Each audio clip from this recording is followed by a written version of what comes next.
एक बैंक जो करोड़ों भारतीयों का भरोसा था, आज घोटालों और वित्तीय गड़बड़ियों के दलदल में फंस चुका है।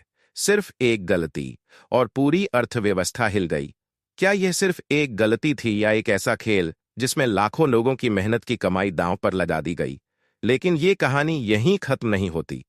असली सवाल ये है, क्या यह संकट और भी बड़ा हो सकता है? क्या कुछ ऐसा छिपाया जा रहा है जो अभी तक किसी को पता नहीं?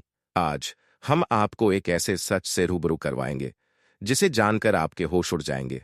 भारत का बैंकिंग सेक्टर हमेशा निवेशकों और ग्राहकों के लिए एक मजबूत आधार माना जाता है और इसमें इंडसइंड बैंक का नाम प्रमुखता से लिया जाता था। लेकिन क्या यह भरोसा सही था या हम सभी एक बड़े भ्रम में जी रहे थे? इंडसइंड बैंक एक ऐसा बैंक जो 1994 में शुरू हुआ था और कुछ ही सालों में टॉप प्राइवेट सेक्टर बैंकों में गिना जाने लगा।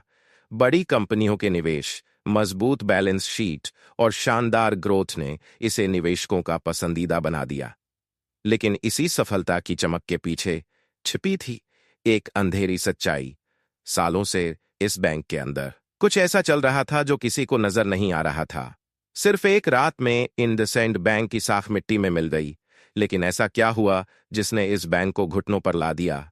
यह कहानी शुरू होती है बैंक के ट्रेजरी डिपार्टमेंट से।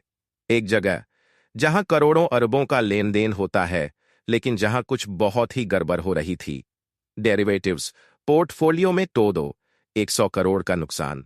बैंक ने एक ऐसा अकाउंटिंग सिस्टम अपनाया जिसमें बाहरी और आंतरिक गणनाओं में भारी फर्क था। यह फर्क बैंक को सालों से ज्यादा मुनाफे में दिखा रहा था। निवेशकों को लग रहा था कि बैंक शानदार परफॉर्म कर रहा है, लेकिन असलियत कुछ और थी।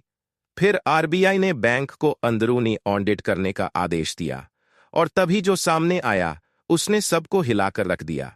क्या इस घोटाले में सिर्फ अकाउंटिंग एरर था या यह जानबूझकर किया गया एक बड़ा खेल था? इसका जवाब आपको आगे मिलेगा, लेकिन पहले समझते हैं कि यह कैसे हुआ।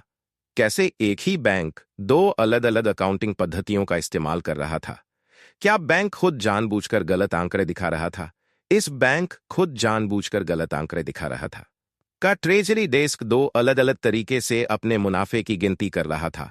इंटरनल रिकॉर्ड्स और एक्सटर्नल रिकॉर्ड्स के बीच का अंतर इतना बड़ा था कि यह धीरे धीरे एक टाइम बम बन गया। और फिर एक दिन यह टाइम बम फट गया। लेकिन यह पहली बार नहीं था जब इंडसइंड बैंक पर सवाल उठे हो। अगर आपको लगता है कि यह इंडसइंड बैंक की पहली गलती थी, तो आप गलत हैं। 2019 में यह बैंक पहले भी विवादों में फंस चुका था।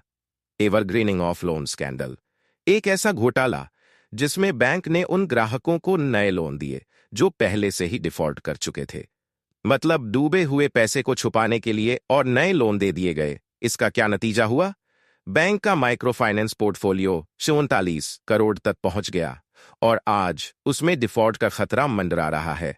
लेकिन क्या यह घोटाला बैंक की आखिरी गलती होगी या अभी और भी सच्चाई सामने आनी बाकी है? इस संकट का असली असर आने वाले महीनों में दिखेगा। लेकिन बड़ा सवाल यह है, क्या निवेशक अभी भी इस बैंक पर भरोसा कर सकते हैं? विशेषज्ञों की राय, आरबीआई की अगली रिपोर्ट बहुत कुछ तय करेगी। सीईओ का कार्यकाल सिर्फ 1 साल के लिए बढ़ाया गया है। इसका क्या मतलब है? अगर एक्सटर्नल ऑडिट में और गड़बड़ियां सामने आई तो क्या होगा? क्या यह बैंक उठ खड़ा होगा या फिर यह एक बड़े बैंकिंग संकट की शुरुआत है? बैंकिंग सिर्फ आंकड़ों का खेल नहीं होता, यह ट्रस्ट का बिजनेस है। अगर लोगों का भरोसा डगमगाने लगे तो किसी भी बैंक के लिए बचना नामुमकिन हो जाता है। अगर आप निवेश करते हैं तो यह घोटाला आपके लिए एक बड़ा सबक है। शेयर मार्केट में निवेश करने से पहले कौन कौन से संकेत देखने चाहिए? कैसे पहचानें कि कोई कंपनी अपने आंकड़ों से खेल रही है? क्या आप इंडसइंड बैंक में निवेश करेंगे या इससे दूर रहेंगे? अपनी राय नीचे कमेंट में बताइए। इस वीडियो को लाइक करें, शेयर करें और सब्सक्राइब करें ताकि ऐसे ही और शॉकिंग इनसाइट्स मिलती रहें।